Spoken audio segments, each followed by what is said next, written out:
¿Tienen la tela, no? Sí. Por mi parte, no está completa. Con respecto al estudio de proteína, sí, esto les va a servir para anexar probablemente, pero lo que tienen que enfocarse un poco también es cómo se hacen las distintas técnicas paso a paso, cuál es el fundamento. Paso a paso me refiero desde, por ejemplo, la obtención del analito, que en este caso es la proteína, ¿cierto? Entonces, ¿cómo se obtiene el analito de la proteína? Desde ahí hasta el final, que es como entre comillas la fotodocumentación, ¿cierto? Y el análisis de resultados de los gráficos, ¿ya?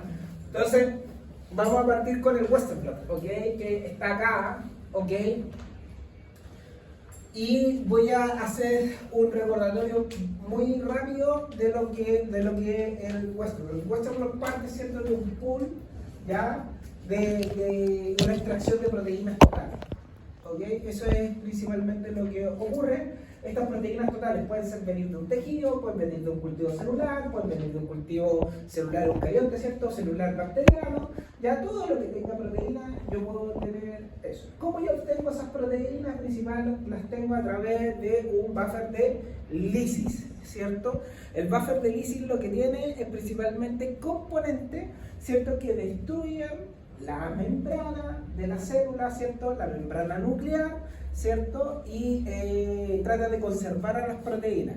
Y ese buffer normalmente está rico en detergente, ¿ya? Y uno de los detergentes que tiene el buffer de lisis para extracción de proteínas es el SDS, ¿cierto? Que el SDS, aparte de promover, ¿cierto?, la destrucción de los lípidos, membranas, etcétera, para poder liberar el agente, lo otro lo que hace, ¿cierto?, es promover que todas las proteínas queden en la misma carga, ¿cierto?, negativa, y desnaturarla a cierta medida hasta cierto punto. Porque después, ¿cierto?, le tenemos que agregar algún otro componente que destruya, por ejemplo, puentes de disulfuro, como el DDT o el betamercaptoetanol, ¿cierto? Y ahí tendríamos nuestra muestra preparada, más calentándola a 95 grados Celsius, ¿cierto?, para promover un poco más Después, esa muestra se carga en un gel, ¿cierto? Y esa es la parte del SDS page, ¿cierto?, que es una electroforesis en un gel de bisacrilamida, ¿cierto?, que el gel de bisacrilamida se ocupa y se ocupan dos potenciadores catalizadores de la reacción de polimerización, que es el timer, ¿cierto?, uno, y el amonio persulfato, ¿cierto?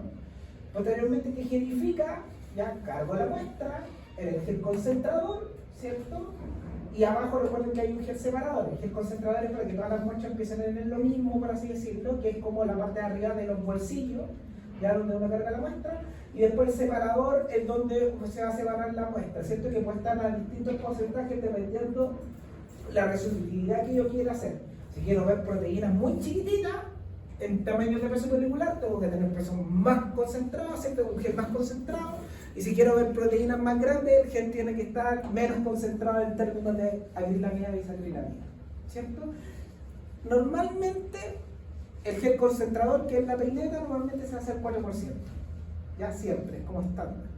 Y el separador se hace normalmente de un 8 o 6% a un 15%, ya, como esos son los rangos que se van jugando.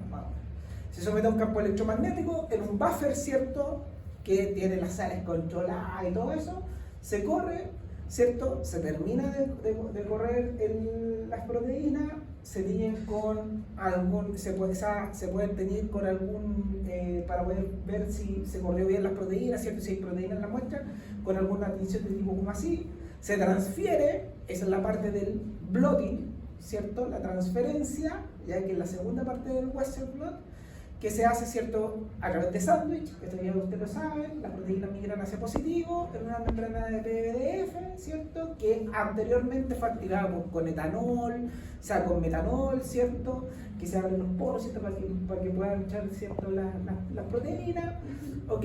Y posteriormente de que se transfiere, normalmente se transfiere por 2 horas en frío o overnight en el refrigerador también en frío, ¿cierto? Se transfiere para ver si funciona la transferencia. Algunos hacen una tinción que sea muy reversible y que no interfiera en la reacción antígeno-anticuerpo, que normalmente es rojo ponzón. Si funcionó, ¿cierto?, pasa a la parte del bloqueo, que se hace con una porción hiperproteica, como es una concentración alta en albúmina, o leche Belty, ¿cierto? Etcétera.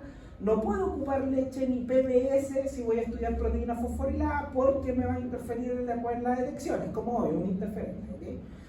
¿Ya? Y posteriormente de que bloqueo, tengo mi anticuerpo primario, después a mi anticuerpo secundario, que tiene unido, ¿cierto? Normalmente, la gran mayoría de los casos, ¿cierto?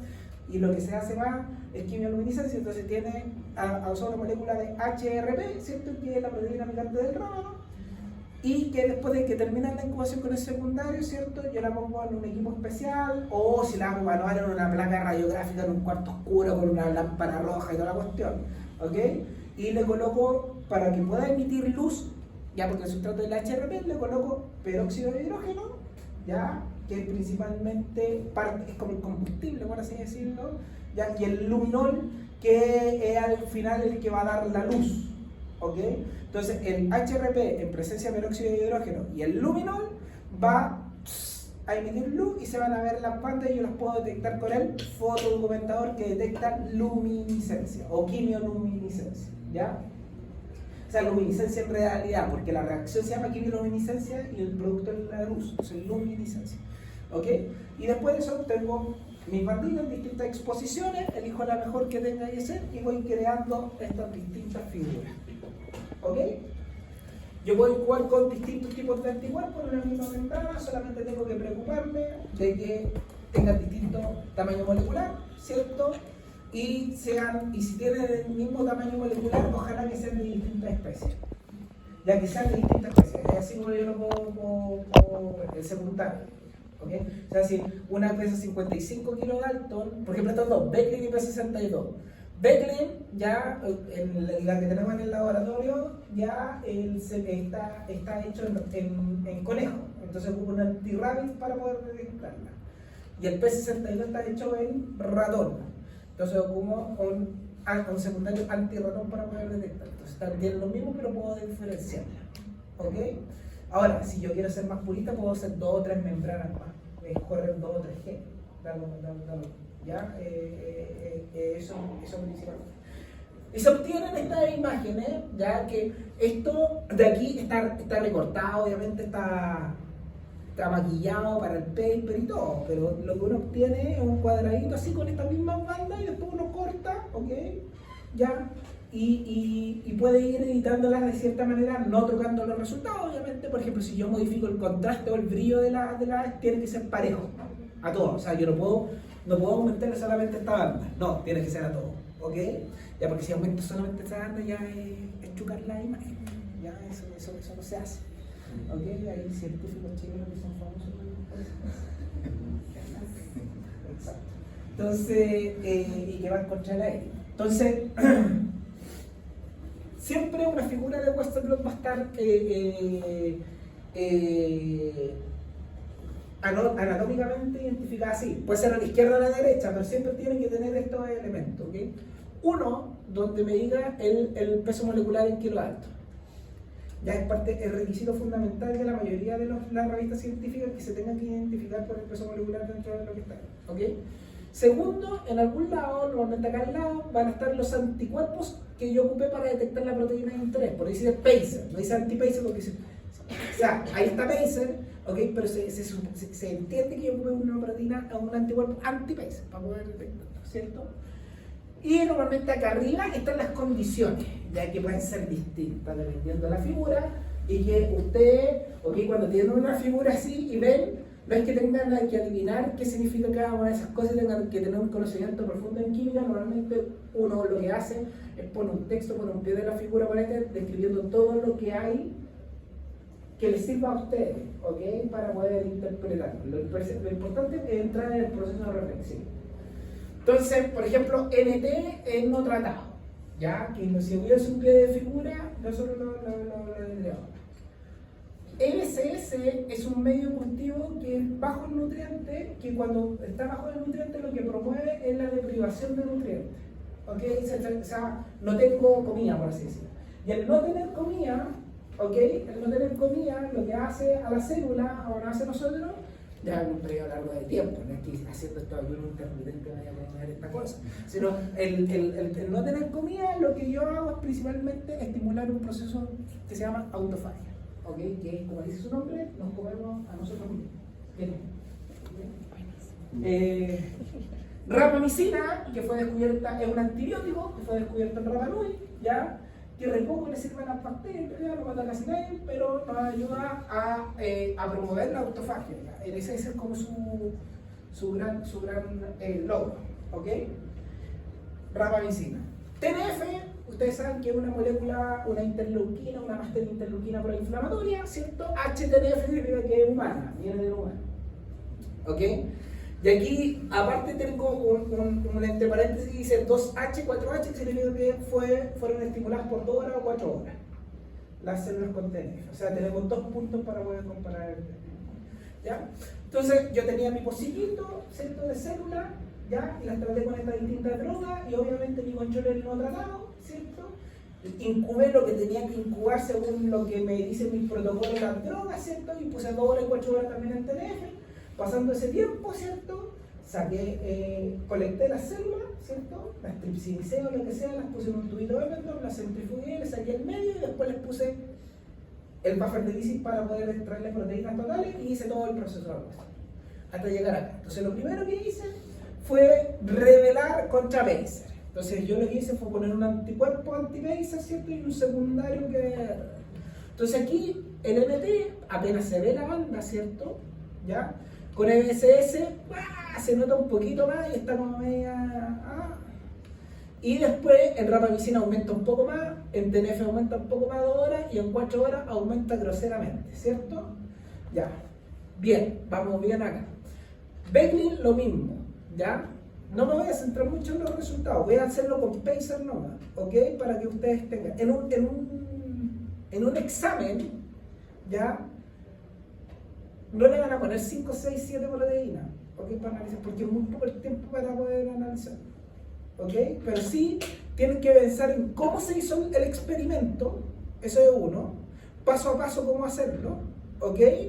Y qué significa, ¿ok? Cada experimento. Entonces acá lo primero que yo puedo sacar a priori, en la primera conclusión, es que bajo tratamiento de promoción de la autofagia, la expresión proteica del Pacer aumenta más comparado con su control, y también bajo condiciones proinflamatorias incluso pareciera que aumentara un poco más. Porque yo digo que pareciera un poco más porque todavía no he llegado a la otra conclusión, si tengo que analizar todo. P62, que es una proteína sustrato de la autofagia, que significa sustrato de la autofagia, y que cuando la autofagia está muy aumentada, esta como es sustrato, es como la comida, entonces, del autofagosoma. Entonces, si está activa, muy activa la autofagia, disminuye, ¿ok? Entonces, Pacer, por otra parte, es una proteína que estimula la autofagia, o que promueve la maduración del autofagosoma. O sea, aquí está muy aumentado, es decir, uno podría suponer que la autofagia está activa, ¿cierto? Acá, el P62 está como disminuido, ¿no? Comparado con el control, por lo tanto, como que concuerdan los resultados, ¿no? Que están... Y este LS3 es un poco más complejo analizarlo, pero acá el LS32 es como una proteína estructural del autofagosoma. ¿Qué significa eso? Que entre más LS32 yo tengo, entre comillas, porque dependiendo del contexto, pero entre más LS32, más autofagia voy a tener. Y si yo comparo con los controles acá, pareciera que como que hubiese más LS32, ¿cierto? ¿Por qué digo que pareciera? Porque es visual, es mi percepción, es todavía cualitativo, ¿ya? Y subjetivo, porque al final... a lo mejor yo, no sé, veo las cosas, ¿okay?, de otra manera, ¿ok? Entonces todo queda como dentro del mundo de la especulación, ¿ok? Y eso es. Pero esto es importante. Normalmente al final de los plots, en todos los plots, ya la gran mayoría de las figuras, el 99% para no ser dogmáticos, al final normalmente tienes una proteína, ¿ok?, que es de expresión constitutiva. ¿Qué significa constitutiva? ¿Ya? Que dependientemente de que si está triste la célula, si está feliz la célula, si está enojada, si se sacó uno en micro, lo que sea, ¿ya? Va a expresarse igual. ¿Okay? Sí. Porque es parte fundamental de la realidad, constituye la arquitectura de la célula, ¿ok? Y eso dependiendo del proceso biológico que yo voy a estudiar y proteínas constituidas para él. La gran mayoría de las proteínas constituidas, la gran mayoría de los procesos son actina, GAP-PDH, ¿ok?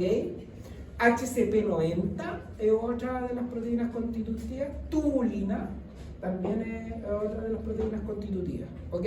La gran mayoría son como de componentes del citoesqueleto, ¿ok? O proteínas chaperonas constitutivas que son esenciales y que ustedes me están expresando ahí, ¿ok? ¿Ya? Entonces, acá tenemos la actina, ¿ya? Entonces, cuando yo veo la actina, primero yo le respondo al profesor que esto de partida es un Western blot que está normalizado. ¿Qué significa que está normalizado? El proceso de normalización, recuerden que es un proceso de estandarización referente a algo, ¿ok? Entonces, cuando está normalizado, significa que yo cuando extraje mis proteínas totales, ¿se acuerdan del buffer, del SS y todo antes de cargar la agente de acrilabial, yo hice un paso extra, que fue cuantificar cuántas proteínas estaban en mi muestra. Y eso lo hago a través de un Bradford modificado, un BCA, algo que me cuantifique proteínas totales. Teniendo el número de las proteínas totales, yo preparo soluciones, ¿ya? Para que todas las muestras me queden a la misma concentración, ya por microlitro. Por ejemplo, no sé, que tengan 40 microgramos por cada 20 microlitros de muestra, tengan 40 microgramos de proteína. Entonces yo cargo en todos los pocillos lo mismo. Y eso significa que está normalizado, ¿ok? ¿Qué significa eso? Que yo cuantifiqué las proteínas, cargué la misma cantidad de proteína y que esto que está acá lo nota o lo ve. O sea, significa que está casi todo más o menos parejo, porque obviamente somos humanos. O sea, en algunas van a haber 45 gramos, otras 40, otras 35, no sé, ¿ok? Pero lo importante es que yo voy a comparar, ¿ok? Mis resultados los puedo comparar sí o sí con el control porque yo cargué todas las mismas proteínas y los cálculos matemáticos los puedo hacer comparándolo con el control. Entonces ese es el Western blot normalizado. Un Western blot no normalizado sirve solamente para ver si hay presencia o ausencia de algo, pero yo no puedo decir en ese Western blot no normalizado si algo está más expreso o no. Ponte que no sea normalizado acá, todas las conclusiones que les saqué anteriormente son mentiras. Porque podría haber cargado 80 aquí, ¿ok? Y aquí podría haber cargado 2, ¿ok? Pero no, aquí es verdad, porque miren, está todo parejito, ¿ok? Entonces el aumento o la disminución de proteína es real, ¿ok? A eso es lo que yo me refiero, ¿ya? ¿Se entiende más o menos la arquitectura? ¿Ya?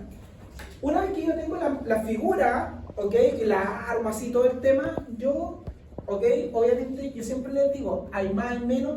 Pero hay casos que, por ejemplo, yo puedo decir, chuta, yo no sé si hay más o menos, ¿ok? En una línea o en otra. Por ejemplo, acá esta con esta, ¿cierto? Como medio raro, ¿no? O, por ejemplo, ya acá se ve que está aumentado con respecto a esto, ¿cierto? Y se ve que están parejitos estas cosas acá, pero igual se ve un poquito más acá, ¿o no? Bueno, pero esto, como le digo, es subjetivo. Entonces, ¿cómo yo racionalizo eso?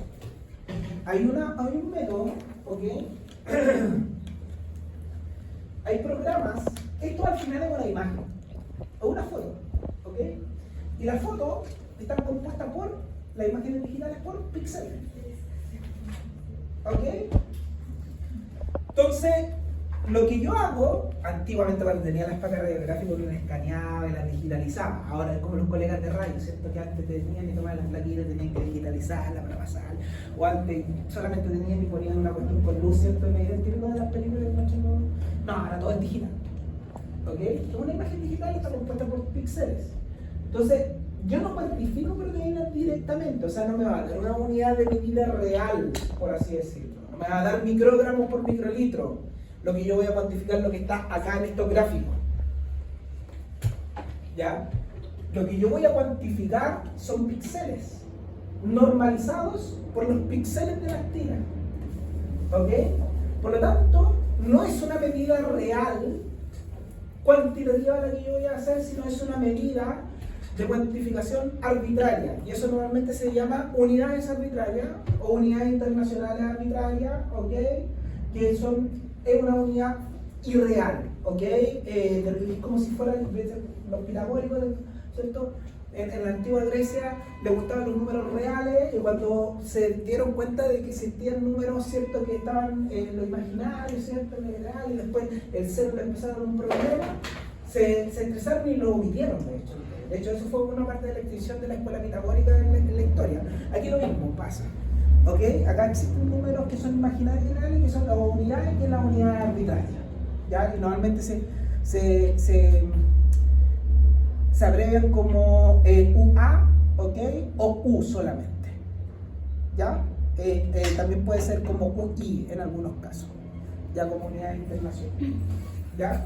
Entonces, lo que yo hago es que voy a tener mi plot, ¿cierto? Ya voy a tener mi banda.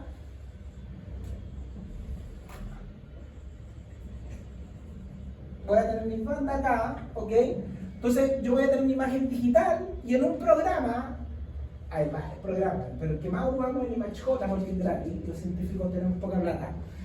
Entonces, en el ImageJ me da la opción de poder definir un área del plot. Por ejemplo acá, que normalmente lo hago en el control, ya lo hace con 8 columnas porque... Esto es para que entiendan más o menos cómo se sacan los números de los gráficos, ¿ok? ¿Ya? Simplemente eso. Defino el área, que por ejemplo es esa de ahí, ¿ok?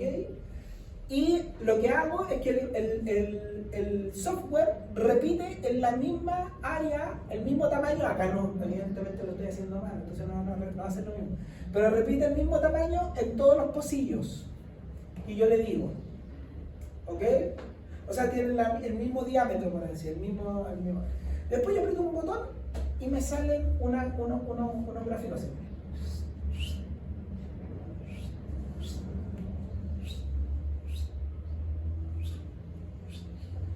¿Ok?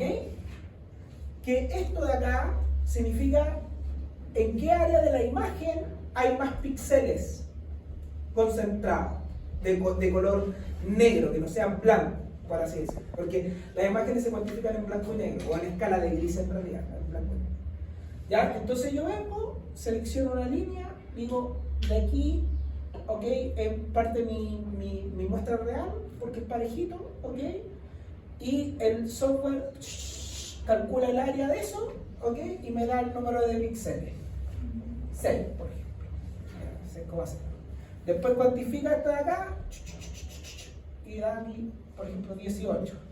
Cuantifico esto de acá y da aquí, no sé, 36. Y cuantifico esto de acá y da, no sé, 35. ¿Ok? Y eso van a ser mis números que yo voy a cuantificar. Entonces, por ejemplo, este spacer, e hice lo mismo, por ejemplo, con la actina. Obviamente que la actina va a estar más parejito, ¿cierto? Hago lo mismo en la selección, etcétera, y me va a dar, no sé, 8, 8, 9, 7. ¿Ok? Entonces, lo que yo hago posteriormente, ¿ok?, es, uno, normalizo en mi constitutivo, mi control constitutivo, ¿cierto? Mi probabilidad constitutiva, housekeeping, ¿cierto? La normalizo con el control experimental, que es el NOTAM, ¿cierto? Que no tiene ninguna modificación. Entonces, si es 8, 8 con 8 me da 1, ¿cierto? ¿Por qué? Porque normalizo así, ¿ok? El resultado que me dio, dividido el resultado de mi situación experimental. Entonces, si yo divido el control con el control, ¿cuánto me va a dar? 1. ¿O no? El segundo, que es mi segunda situación experimental, ¿ok? Ya pongamos que es rapamicina, ya para sacar el LBCS en el Pokémon Factor. ¿Ya? Entonces, este es el resultado de la rapamicina, que es 8. ¿Cuánto es el resultado de mi situación NT? 8 también fue, ¿cierto? En píxeles. Entonces también me va a dar 1. Está parejito el control, ¿o no? Después, 9 dividido 8, ¿cierto? Porque es lo que me dio en la situación de DNF, ¿cierto? A 2 horas, con la experimental. ¿Y eso cuánto me da? 9 dividido en 8, no sé cuánto, 1,1. ¿Ya? Y este me dio 7, ¿cierto? 7 en 8, que es lo que me dio el resultado de la última de 4 horas, ¿cierto? Dividido el control, 0,8. ¿Ya? Ahí está. ¿Ok? Este es mi actina normalizada. ¿Ya? Y hago lo mismo con Pacer. ¿Ok? Para tener mi resultado. Entonces, primero, lo que yo puedo hacer, ¿ok? En este caso, es comparar, ¿cierto? Control con control. 6 con 6, ¿cierto? Me da 1, ¿o no? Después el segundo lado me da 18 en 6. ¿Cuánto es 18 en 6? 3, ¿cierto? 3. Vamos anotando los resultados, aunque estoy medio desordenado en esta parte. 36 en 6, 6, ¿cierto? Y 35 en 6, acá necesitamos la ayuda de la calculadora porque nos da un número 5,1. 5,8. Tenemos todos esos números, ¿ok? Entonces aquí tenemos Pacer normalizado. Una vez que tenga normalizado estos dos, yo quiero preguntarme, ¿se acuerdan del QPCR? ¿Se acuerdan del doble delta CT? Que era cuántas veces yo cambio con respecto a mi situación control normalizada con mi housekeeping. Lo mismo vamos a hacer ahora. ¿Ok? ¿Cuántas veces de cambio cambia Pacer, por ejemplo, con respecto a la actina? ¿Ok? Entonces para eso yo voy a mezclar mis números. ¿Ok? Entonces aquí voy a construir mi gráfico. Y voy a tener la situación NT, ¿cierto? Voy a tener la situación, dijimos que era rapamicina, ¿cierto? Rapa, TNF1, ¿ya? Y TNF2, ¿ok? Entonces, aquí lo que yo hago es, digo, ya, es Pacer, ¿cuántas veces cae Pacer en comparación de la actina? O sea, ¿cuántas veces cambia? Entonces, la división es el número que me da de Pacer dividido la actina. En el NT, ¿cuánto me da Pacer normalizado? 1. ¿Cuánto me da la actina normalizada? 1. Entonces el resultado es 1. En rapamicina, ¿cuánto me dio Pacer? 3, ¿cierto? Y la actina, 1. 3 dividido en 1, 3. TNF1, ¿cuánto me dio Pacer? 6. ¿Cuánto me dio la actina? 1,1. ¿O no? 6 dividido 1,1, ahí rápidamente, 6 dividido 1,1, está como 5,4. Ya, entonces aquí da 5,4. Y la situación 5,8, ¿cierto? Dividido ¿cuánto? 0,8. Que era el resultado normalizado de la actina de esa condición. ¿Cuánto es? 5,8 dividido... ¿Cuánto? 7,2. 7,2. Qué bueno el ejemplo. Ya. Fíjense, me da cuántas veces cambia Pacer con respecto a la actina en una situación normalizada comparada con el control. Entonces, aquí yo puedo decir, Pacer en la situación con rapamicina está expreso o se expresa proteicamente 3 veces más con respecto al control. 5,4 veces más con respecto al control. 7,2 veces más con respecto al control. ¿Ok? Profe, lo que pasa es que en la última banda, pero es que no entiendo porque en la última banda nosotros al normalizando me da 5,8 y en esta 6, esta no debería ser más que esta. Y digo, sí, pero fíjense cómo es el control, 0,8, ¿qué significa eso? Que alguien me nos muestra. Entonces, si yo normalizo, tiende a tirar un poco más para arriba el número, porque dice, cargaste menos proteína, por lo tanto tengo que estandarizarlo y pensar de que tú cargaste en todos parejos. Ese es el resultado de la normalización. Y por eso me da 7,2. ¿Ve? Y ahí, pues, lo que sale en la imagen, ¿cierto? Va aumentando 7,2 veces, ¿cierto? ¿Profe, se puede doble normalizar? ¿Normalizar 2 veces, por ejemplo? ¿Contra qué? Por ejemplo... ¿Ocupar 2 proteínas housekeeping, dice usted? Claro. Sí, se puede. Se puede, aunque no muchos lo hacen porque no tiene mucho sentido. Cuando yo veo que las proteínas normalizadoras se comportan igual, no tengo por qué, ¿para qué voy a ocupar 2 normalizadores? Ahora, si por ejemplo hago actina y tubulina y hay números muy diferentes, ahí digo, chuta, ¿qué pasa? Y ahí yo podría normalizar esos 2 y después hacer todos los cálculos. ¿Ok? Entonces... Con respecto a otro experimento, por ejemplo, si ocupara beta-actina un A y hubiera un duplicado de A, pero fuera con alfa-tubulina, ¿podría normalizar todo el... No, tienen que ser las mismas condiciones experimentales. O sea, el N de 2 de este experimento, cuando yo hablo de N biológico o réplica biológica, es que el experimento viene de distintas células, por así decirlo. Ya, réplica técnica es que vienen de la misma batch de células, ¿ok? Entonces, este experimento mínimo se repitió 3 veces biológicamente. O sea, 3 veces pasó por el mismo proceso de tratamiento, etcétera, en distintas células. Son la misma especie, por ejemplo, no sé, mesenquimal, no sé qué célula era de mesenquimal. Sí, mesenquimal. Ya, células mesenquimales, entonces son células mesenquimales, pero bien son distintos clones, por ejemplo. ¿Ok? Entonces, para poder hacer esto, uno tiene que hacerlo 3 veces y hacer este mismo proceso y después los 3 números los voy juntando. ¿Ok? Obviamente siempre el control me va a dar 1. ¿Ok? Y acá me va a dar distintos números, ¿ok? Y voy sacando, ¿ok? Y tengo la variabilidad del experimento. Y aquí, cuando ya recién podemos llegar a entender mejor los gráficos. ¿Ok? Tenemos Pacer acá en comparación con beta-actina, ¿cierto? Esa es la normalizadora. Entonces, ¿cuántas veces Pacer está cambiado con respecto a actina? Acá es full chain protein, ¿cierto? Veces de cambio de la proteína. Full chain protein, veces de cambio de la proteína. ¿Ok? Entonces acá lo mismo es lo que les expliqué, solamente que ustedes se fijan que en los gráficos acá tenemos unas T, ¿cierto? Ahí, eso, ¿ya? Eso de ahí. ¿Qué significan esas T en medio del gráfico? ¿Puedo borrar esto? Voy a partir de ahí. Gráfico. Sí. Entonces, ya, entonces, ¿qué significa? Yo tengo un gráfico así, ¿cierto? Ya que tiene una cosita ahí.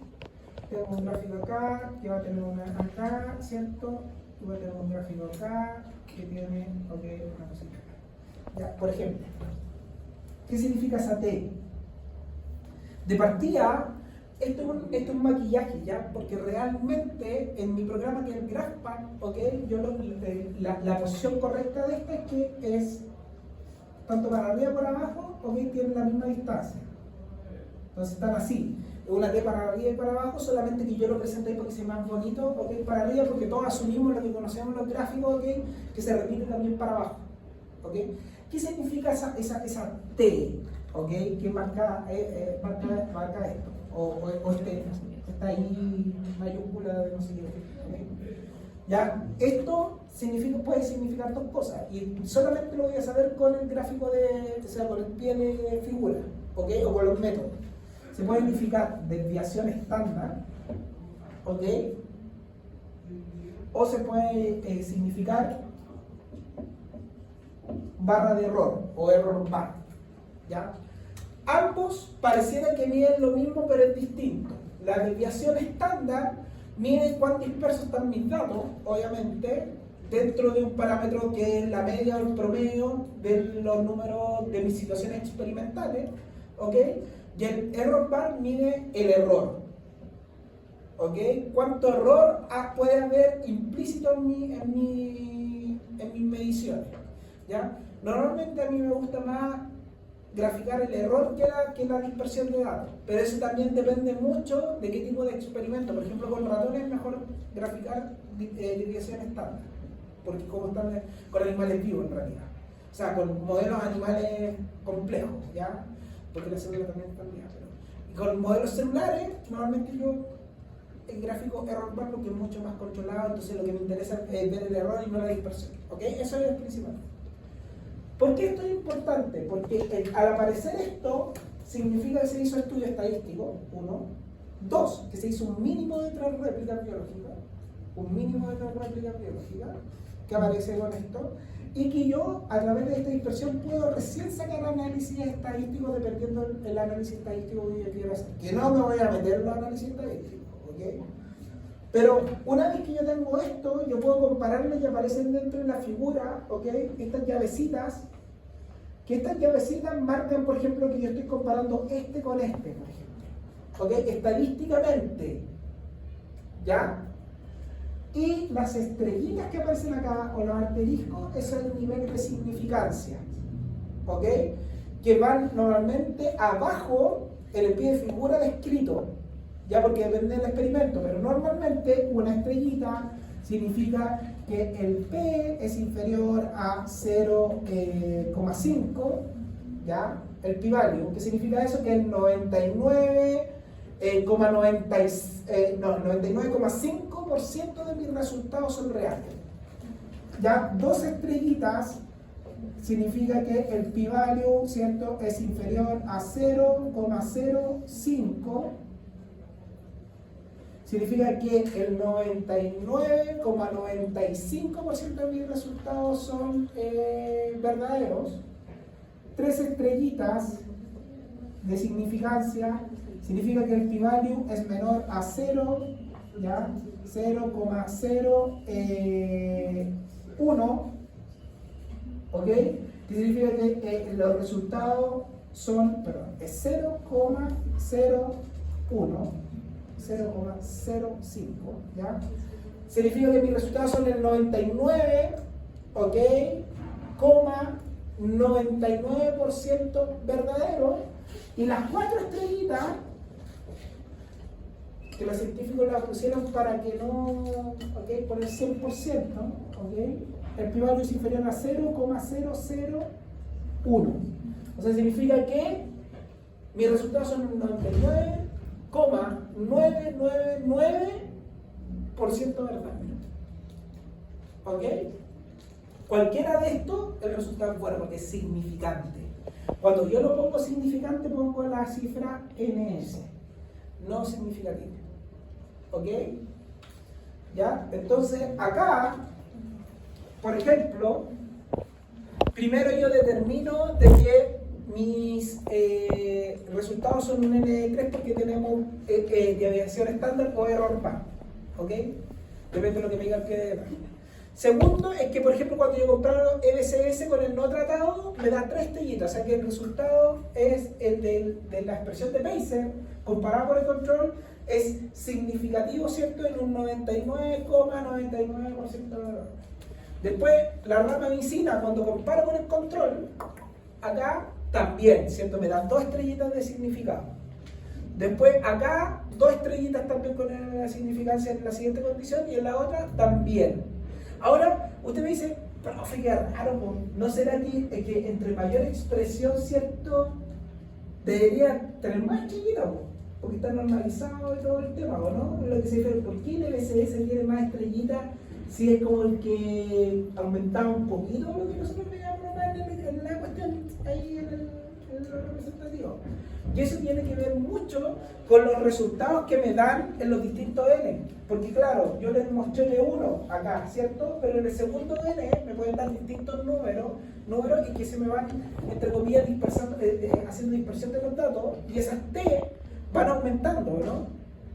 Entonces, por ejemplo, lo que hay de aquí, también hay para acá abajo. Entonces, cuando yo hago el análisis estadístico y lo comparo con este, está como cercano a este y le alcanza a 3 estrellas. A lo mejor está al límite. Le falta un N más, pero le alcanza a 3 estrellas. Pero ¿para qué vamos a hacer un N más si ya tenemos significancia estadística? Si a mí me importa que sea significativo. O sea, no es que me importe, pero ando buscando alguna diferencia. ¿Ok? Eso es lo principal. Entonces, por ejemplo, si yo tuviese un resultado así, ¿ya? Y tuviese otro resultado así, pero que la dispersión de datos es así, o sea, eso significa que tengo un dato acá, tengo un dato acá y tengo un dato acá. ¿Ok? De los 3N. Esto, aunque el gráfico me dé así, como la dispersión es tan grande, me va a dar que es lo significativo. ¿Ok? Entonces, para que esto sea real, esto se tiene que achicar. Y eso Normalmente se da cuando los resultados están todos más o menos cerquita. Acá, acá, ¿cierto? Acá. ¿Ya? Eso es lo que principalmente... Porque aquí yo no sé para qué tendencia tiene, ¿o no? No sé si no varía, si varía un poco, si varía mucho. ¿Ok? Entonces, ¿para dónde va? ¿Ok? Entonces, eso es lo que se produce. Por ejemplo, acá en el S3 ven que hay unos significativos y que solamente aumenta en la última hay una diferencia real, porque la dispersión de datos, miren, es grande entre los distintos experimentos, porque es una proteína lisiada, para no decir otra palabra. ¿Ok? Entonces, esto es importante, la dispersión de datos es mínima en la última y es la más consistente, y por lo tanto yo puedo decir que a las 4 horas sí o sí yo puedo decir que hay una formación del S3 solamente a las 4 horas. Y P62 es consistente en las con distintos grados de significancia, pero es consistente comparado con el control.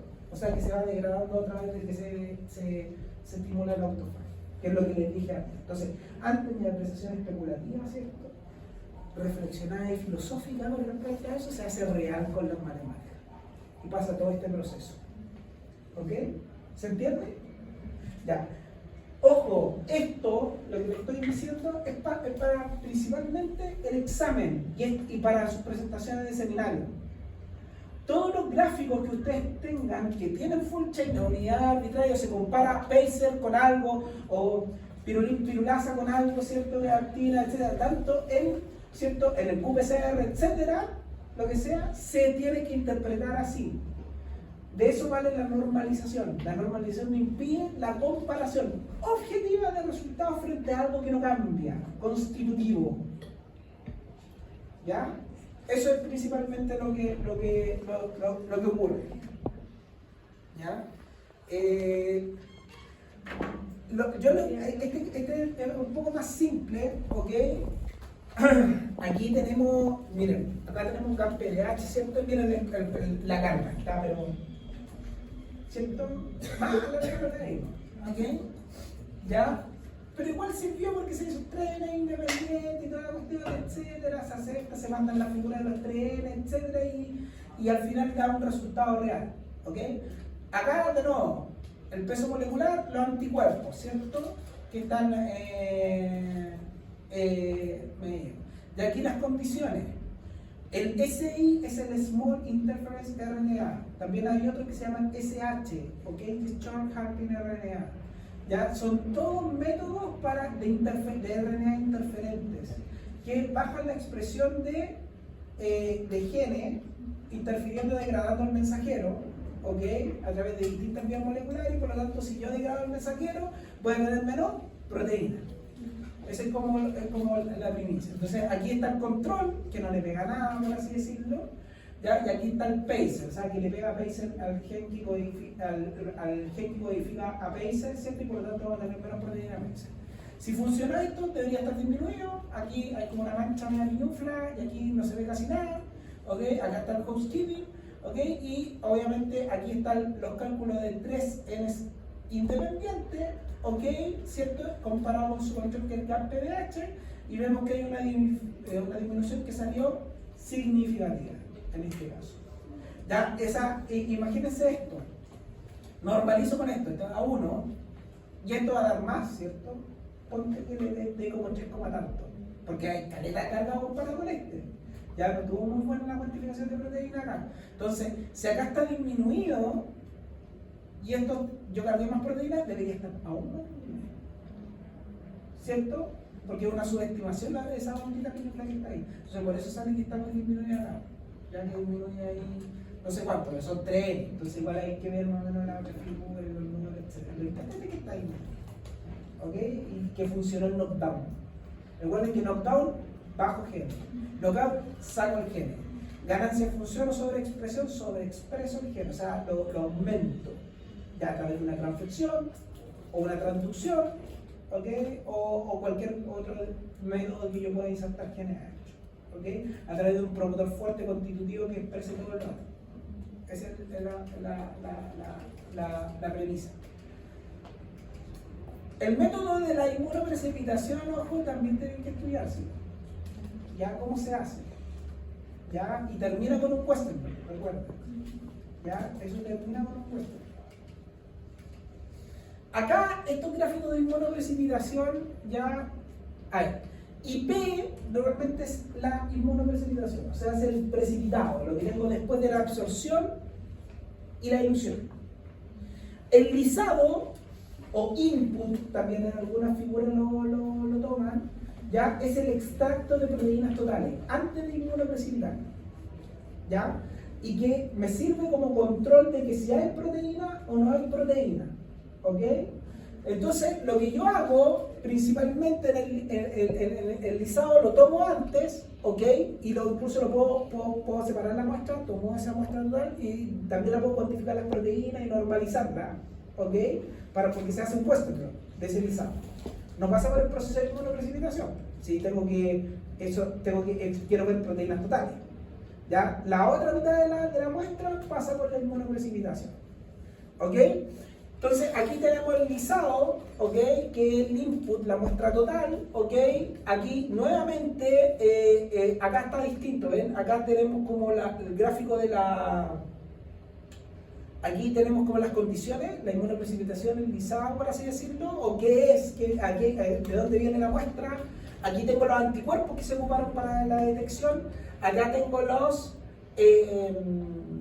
las condiciones, ¿cierto? Que aquí hay dos, en realidad. Hay una con RNA de interferencia y otra con tratamiento con TNF. ¿Ok?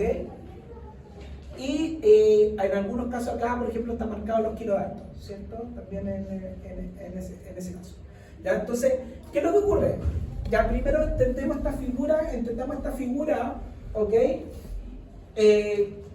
Fueron en una célula que se llama Jurkat, que son unas líneas celulares que fueron silenciadas para RIP kinasa 1 y TRAB, ¿ok?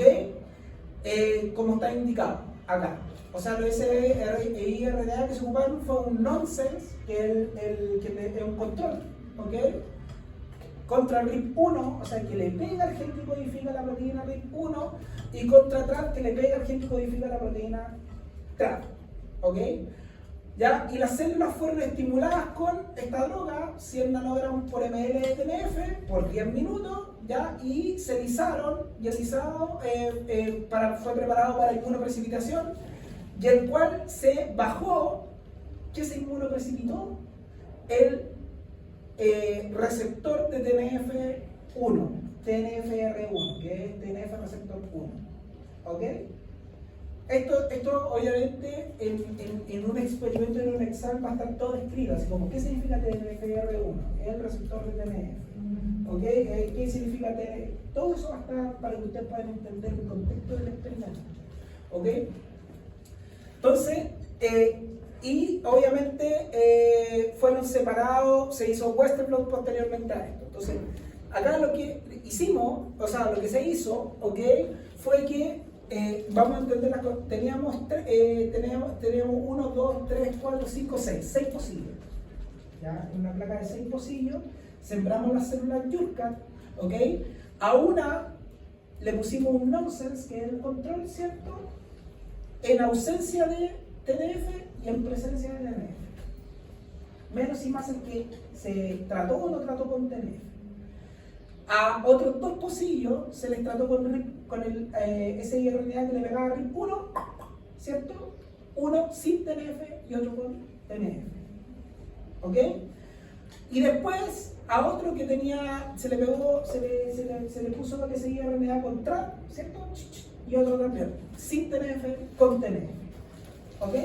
Y posteriormente se incubaron, ¿cierto? Se conectaron las células, se separó el lisado total, la otra mitad del tema se inmunoprecipitó y se le pusieron, ¿cierto? En unas perlas magnéticas, de cefarosa, lo que sea, un anticuerpo contra que iban unidas a estas perlas, un anticuerpo contra el TNF receptor 1, ¿cierto? O sea, un anticuerpo que se iba a unir al receptor de TNF.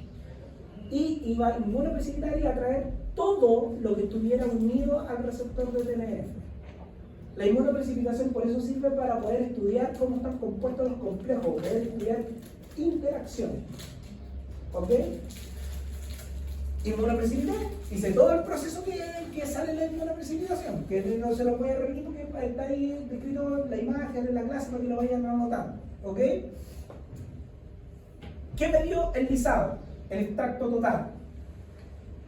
¿Hay presencia de RIP1? Porque revelé con RIP1 en el lisado total. Sí, hay presencia con RIP1. En la muestra de RIP, del knockdown, de RIP1, que le pegué yo con el SIR al GH. ¿Hay RIP1? Sí, pero poquito, ¿cierto?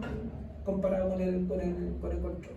Y TRAD, pareciera como que hay igual, ¿cierto? Hay igual, similar, incluso puede ser que esté un poquito más pifiado, ¿cierto? Ahí pero hay. Entonces, lo primero que puedo decir es que en la muestra inicial había RIP1 en el extracto total, ¿ya? Y que el siRNA funcionó, ¿cierto? Porque bajó a RIP1 en este caso, pues estoy revelando RIP. Veamos la inmunoprecipitación, ¿qué pasó? En el control, en ausencia de TNF, no hay inmunoprecipitación de RIP1, ya cuando yo bajo el receptor de TNF. O sea, ¿qué significa eso? De que en ausencia de TNF, ¿cierto? RIP1 no se une al receptor de TNF. No entra. Pero cuando coloco TNF, sí inmunoprecipita. Aparece la bandita ahí. O sea, significa que RIP1 interactúa con el receptor de TNF, el receptor 1 en presencia de TNF. ¿Cierto? ¿Qué pasa cuando yo disminuyo la expresión de RIP1? En ausencia de TNF no pasa nada, ¿cierto? No hay inmunoprecipitación. En presencia de TNF hay, pero menos que esta. Obviamente, porque tengo menos expresión de RIP quinasa. ¿Cierto? Entonces, ¿qué pasa cuando yo silencio TRAD? Que otra proteína y revelo RIP1 en ausencia de TNF, a mí me apareció algo. Una bandita me fleitó, pero apareció. ¿Ok? O sea, significa que en ausencia de TNF, RIP1, o sea, en ausencia de TNF, RIP1, cuando está silenciado TRAD, o sea, no hay TRAD en el medio, RIP1 se une en condiciones pasables del receptor, comparado con el control que no se une. Esa es la primera conclusión. Y lo segundo es que cuando yo le pongo TNF, parece que inmunoprecipita más, ¿no? Como que se une más, ¿cierto? Entonces, la primera conclusión mirando solamente ese gráfico es que RIP quinasa 1 en presencia de TNF, ¿ok? Interactúa con el receptor. Y segundo, que parece que la interacción con el receptor de TNF depende de TRAD. Porque si TRAD no está, inmunoprecipita más o interactúa más con el receptor. ¿Ya? Esa es la segunda conclusión que tengo. ¿Sí? Entonces, la pregunta es, oye, ya, pues entonces, ¿pero qué pasa con TRAD? Ya, pues si pasa esto con RIP quinasa 1, debería pasar lo opuesto en el TRAD, pues, si es que mi conclusión es real o no. Ya. Porque si son proteínas antagónicas que completen con la unión del receptor, deberían producirse resultados antagónicos. Veamos, a ver si estamos en lo correcto. En condiciones basales, ya, primero el lisado, ¿hay presencia de TRAD? Hay presencia de TRAD, excepto en el silenciado, que es casi como si hubiese un knockout, ¿o no? No, que no hay nada, ¿no? ¿Ya? Entonces, escucha, ahí sí que funciona el siRNA, funciona súper bien, es súper difícil tener un resultado así, ¿ok? Ya. ¿Y qué es lo que ocurre? En el control, tanto en condiciones basales como en TNF, la interacción con el receptor existe, aunque existe más, ¿cierto?, en presencia de TNF, ¿cierto? ¿Qué pasa cuando yo silencio RIP quinasa 1? Aquí aumenta un poco más comparado con este, ¿cierto? Como que hubieran, pero en condiciones de TNF, groseramente interactúa con el receptor, ¿o no? Entonces, claro, me dio el resultado opuesto, sí, pues me dio el resultado opuesto, ¿ok? Comparado con ese, me dio el resultado opuesto. ¿Y qué pasa cuando yo silencio TRAD? Obviamente no inmunoprecipita nada, ¿cierto? De acá inmunoprecipita más. Entonces mi teoría se confirma, ¿o no? Que parece que estas proteínas son antagónicas, que compiten contra el receptor, ¿ya? Y que la ausencia de una hace que interactúe una más con el receptor y la ausencia de otra interactúe más con el receptor. ¿Ok? Eso es lo que significa. Los resultados de inmunoprecipitación son complejos desde el punto de vista de la interpretación porque hay que tomarse su tiempo para poder decantarlo. ¿Ok? Es por eso que uno primero tiene que entender bien el fundamento de la técnica. ¿Ya? ¿Cómo se hace? ¿Ya? Es aislar el antígeno que yo quiero estudiar y todo lo que se une al antígeno lo voy a aislar también. ¿Ok? Me lo voy a arrastrar. Todo lo que no se une a ese antígeno lo voy a descartar en los lavados posteriormente, en la magnética, lo que sea, ¿cierto? En las centrifugaciones, dependiendo de lo que se ocupe. ¿Ok? Recuerden que existen dos tipos de inmunoprecipitaciones. La inmunoprecipitación con bits o perlitas de cefarosa, ¿cierto? Que lo que hace es que yo, para poder separar el extracto total del inmunoprecipitado, tengo que pasar por ciclos de centrifugado y lavado, y el otro con bits magnéticas, que no pasa por centrifugaciones y pasa solamente por lavados. Y recuerden que al final, cuando ya lo tengo todo lavado y puro, yo tengo que separar el antígeno, desnaturar el anticuerpo unido a la bits, ¿cierto? Para liberar el antígeno, ¿cierto? Que yo voy a estudiar, que en este caso es el receptor de TNF receptor, que es el que yo inmunoprecipité. ¿Ok? Y eso se hace normalmente con una ilusión mediada por calor, ¿ya? Que a 95 grados normalmente se hace. ¿Ya? De ahí voy a tener mi extracto puro. ¿Ok? Eso es desde el punto de vista de las interpretaciones. ¿Ok? Normalmente los experimentos de inmunoprecipitación hoy en día se hacen después de una espectrometría de masa. ¿Ya? Cuando yo hago una espectrometría de masa, por ejemplo, total, en 2 condiciones o 3 condiciones, después yo por análisis bioinformático voy a tener la espectrometría de masa, ¿cierto? Que me da la proteómica, ¿cierto? Me da las proteínas totales compuestas en una muestra. Yo después las puedo meter, ¿ok? En un programa bioinformático y puedo predecir esas interacciones, ¿ok? Que se llama análisis convergente funcional, ¿cierto? O Guilty by Association Style. ¿Ya? Esas predicciones es una predicción. ¿Ya? O sea, puedo decir que mañana va a haber 32 grados, pero tengo que hacer el experimento para ver si, o ver mañana si para que haya 32 grados o no. Entonces lo mismo, me puede predecir la espectrometría de masa, o sea, me va a dar las proteínas que están en la muestra, ¿cierto? Y después por análisis bioinformático yo puedo predecir sus interacciones, pero para yo confirmar las interacciones tengo que hacer inmunoprecipitación posterior de la espectrometría de masa. ¿Ok? ¿Y por qué es importante saber las interacciones? ¿A alguien se le ocurre? ¿Por qué me interesa saber si esta proteína interactúa con otra proteína?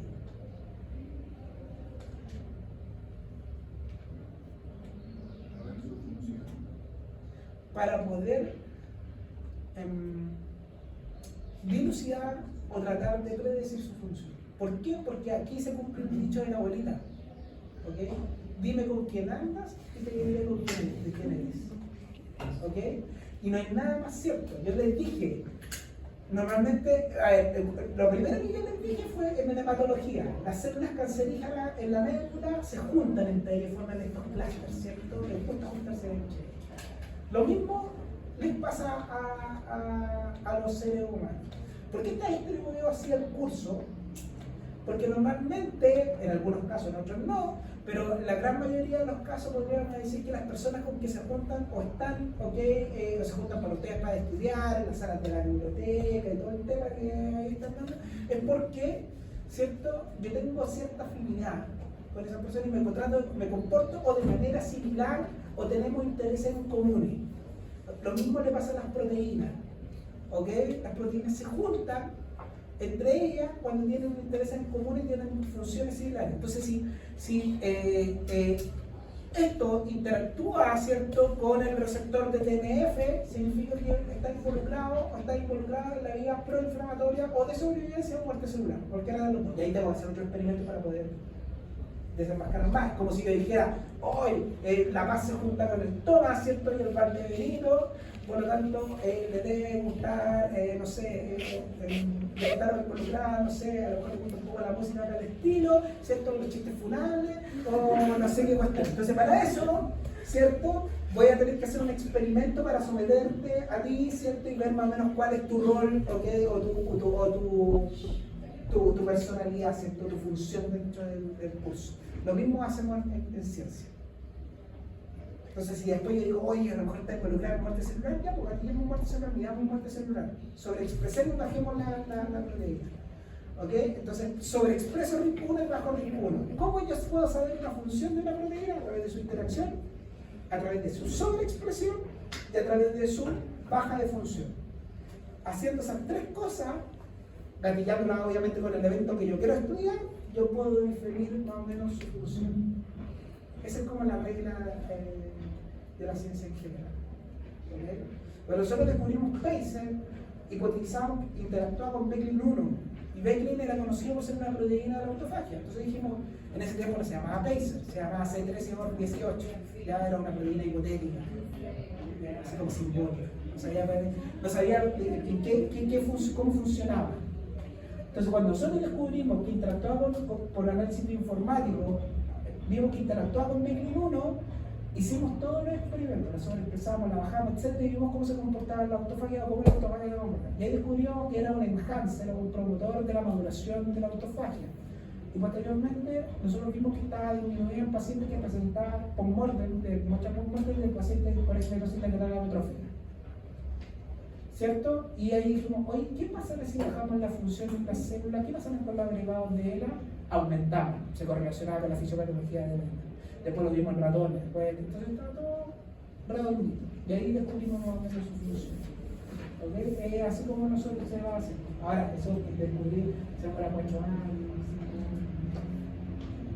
Una pelea no. ¿Ya? ¿Cómo se hacen los protocolos? O sea, ¿cómo va los protocolos? Westerberg, ¿cómo se hace? ¿Okay? De la extracción de inmunoprecipitación lo mismo. ¿Okay? Aquí yo lo puedo aplicar en clínica. ¿Cuáles son sus ventajas y sus desventajas? Ya, eso es lo que yo tengo que tener más o menos claro. ¿Ok? Y lo demás pueden hacer preguntas más teóricas de lo ¿ya? Para su seminario y para el examen les sirve este raciocinio. ¿Ok? Este raciocinio les sirve. ¿Okay? De ir viendo. Vayan viendo. Sé que este año parece que ustedes cogieron los papers, ¿no? ¿No? ¿No lo cogió el profe Claudio? ¿O era un tema? ¿No sabe? Ya, no, yo tampoco sé. He dado una clase y no sé qué otra clase. ¿Ya? Pero cuando les pasen el paper o ustedes tengan que escoger su paper, o no sé, porque parece que este año ustedes cogieron los papers y tenían que tener ciertas condiciones, obviamente. Analicen figura por figura así. Siempre los papers tienen una figura esencial o principal donde aportan todos los demás resultados. ¿Ok? Y eso es lo principal que tienen que hacer. ¿Ya? Este tipo de cosas también se hacen, por ejemplo, para las pruebas de postulaciones para el doctorado, que tuvimos una esta semana, ¿okay? Y creo que en 2 semanas hay 8 más. ¿Okay? Entonces también, si a alguno le interesa posteriormente la ciencia y hacer un doctorado, etc., tiene que pensar que más o menos es así el proceso que uno va teniendo poco a poco, ¿no? Ahora, uno sabe que ustedes pueden cometer errores, etc., por lo tanto también hay un margen de flexibilidad en el tema. ¿Ya? ¿Alguna pregunta, mis queridos estudiantes de cuarto año de bioanálisis? ¿No? ¿Queda un poco más claro? ¿Sí? ¿Sí? ¿Seguro? A la hora de hacer estas fotografías que miden la cantidad de píxeles, ¿qué pasa si hace esa muestra, recorre la muestra o ahí cómo se mide? O sea, si está como medio así o hay mancha, todo esto, ahí es muy difícil, ahí como que tienen que entrar la experiencia un poco el tema, pero si no, si es inmedible, tienen que repetir no al experimento. O la corrida del gel por lo menos, no al experimento, porque la muestra te puede alcanzar para 10 corridas, por ejemplo. Entonces podría hacerlo.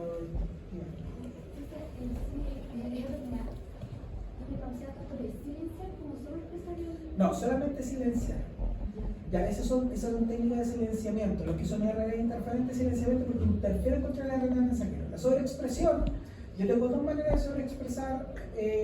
Una a través de meterle plambio a la célula a través de una transfección, por ejemplo, con lipofactamina, que yo lo que ocupo en el laboratorio, que no sé si el profe Claudio se lo habrá nombrado o lo habrá mencionado en alguna clase. ¿ok? De transfección, transducción y transformación, ¿ok? Y lo otro es a través de la infección con virus. Ya, nosotros los científicos nos aprovechamos de cosas de la naturaleza, entonces los virus obviamente infectan a la célula, ¿cierto? Y hay algunas que se integran al genoma, ¿cierto? Otras que están de manera transiente, ¿ok? Las que están de manera transiente normalmente tienen una fase lítica, entonces rompen la célula, entonces tratamos de no escoger virus líticos para poder hacerlo, porque normalmente no rompen la célula, y así no son virus que son normalmente lisogénicos, ¿ok? Significa que el ciclo lo hacen dentro de la célula y amablemente como que se expulsan ¿okay? Sin romper la célula. Entonces nosotros la infectamos con virus, ¿okay? Normalmente lentivirales, ya, o sea que son de la familia del VIH, por ejemplo, el retrovirus, etc. ¿Ya? O adenovirales, adenovirus. ¿Ya? Cada uno tiene su ventaja y su desventaja. Los lentivirus normalmente son más proinflamatorios, ¿okay? Por lo tanto son cada vez menos ocupados, y los adenovirus son menos inflamatorios, pero también tienen sus desventajas, son un poco más caros, etc.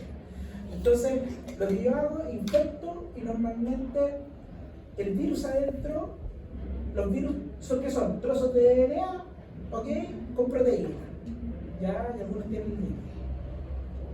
Entonces, para yo poder crear un virus en el laboratorio, lo que yo hago es que tengo a una célula que se llama célula empaquetadora, que es una célula que forma virus, que normalmente son las GEC, ya la gran mayoría, unas GEC especiales.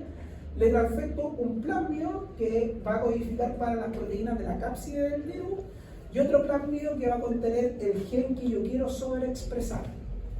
Entonces, ¿qué es lo que ocurre? Se forma la cápside, empaqueta el gen que yo quiero codificar, el plasmio del gen que yo quiero codificar, y después yo tomo el sobrenadante, porque he expulsado al medio, ¿cierto? Tomo el sobrenadante, ¿cierto? Y ese sobrenadante después yo lo echo a células que yo quiero infectar. ¿Con qué objetivo? Con sobreexpresar un gen de interés. Ya que esa sobreexpresión es una ganancia de función. O sea, estoy sobreexpresando 100, 200 veces la proteína para poder revelar su función. ¿Ya? De ahí yo puedo hacer sobreexpresiones transientes, o sea que duran un poquito, o líneas estables de sobreexpresión. ¿Y cómo yo hago líneas estables de sobreexpresión? El gen, o sea, el plasmio o el virus, ya, que tiene el gen que yo voy a sobreexpresar, yo le puedo adicionar un gen de resistencia antibiótica. Entonces después yo puedo seleccionar a las células que integraron dentro de su genoma ese gen que yo quiero sobreexpresar con el gen de resistencia, adicionándole el antibiótico. Entonces todas las que mueren no se infectaron, por así decirlo, y las que quedan, cierto, se infectaron y se van propagando, y van creando estos clones. Y así ya la selección generó líneas estables. ¿Okay? Porque las células eucariotas también mueren por antibióticos. Ya a unas concentraciones más. Por ejemplo, el antibiótico que se ocupa por excelencia para poder seleccionar y hacer esto es puromicina. ¿Ok? Puromicina. Ya esa se ocupa. ¿Ok? Así que eso. ¿Otra pregunta? ¿No? ¿No? Dígame. En el gráfico B, en la parte del listado, no se ven unas rayitas detrás. Entonces, el resultado que está dando arriba, que claramente no hay nada, ¿cómo yo puedo decir que efectivamente TRAC depende de RIP1 si no tengo nada? O si que TRAC no depende de TRAC también si no tengo nada. Que lo que pasa es que aquí, en esta línea de acá, obviamente TRAC no va a haber nada porque yo lo traté con una siRNA, o sea, bajé la expresión de él. Entonces, lo normal es que no haya nada. Pero incluso en el listado. Incluso en el lisado. ¿Ya? ¿Y qué es lo que ocurre? Si yo no tuviera el lisado y tuviera este resultado, yo no podría decir si acá funcionó el siRNA o es que no tenía muestra. Entonces, aquí en el lisado yo puedo decir funcionó. ¿Por qué? Porque en las demás tengo muestra. Entonces, aquí hay, y acá arriba hay muestra. Y que viene del mismo solamente que se reveló con otra proteína. Entonces, es por eso que yo puedo decir de que el siRNA funcionó. ¿Y por qué yo digo que RIP-kinasa 1 o TRAC depende uno de cada uno o que compiten por el receptor de TNF? Porque cuando no está TRAC, la inmunoprecipitación de RIP1 es más fuerte, ¿o no? Comparado con el control. de allá. Pero cuando no está RIP 1 hay más TRAN, ¿cierto? Comparado con esto. Entonces compiten para ese programa. Eso es lo que... Por eso mismo entonces en el visado donde está el 1 también se ve una línea. Exacto, aquí también hay son una línea de historia porque bajó, porque el SIRNA con este ahora no funcionó tan potente como ese, ya que este como si fuese un knockout. Pero aquí igual me funciona el experimento, si yo lo que quiero es bajar la expresión de RIP 1, ya no estaba buscando un knockout. Aquí es como, no hay nada, porque funcionó bien. Ya pocas veces funciona el SIRNA así, pero sí. Realmente baja el porcentaje de disminución de entre un 50% o un 90% de la expresión. Y baja la función. ¿Okay? Así que eso. ¿Otra cosa más? ¿No? ¿Are you sure? ¿Seguros? ¿Ya? Ya, bien. Estén tranquilos para por lo menos mi madre. Desde varias spoilers que me pueden aparecer. ¿Las preguntas suyas van a ser de desarrollo? Hay dos de desarrollo, ya hay alternativa y verdadero y falso. Ah, bueno.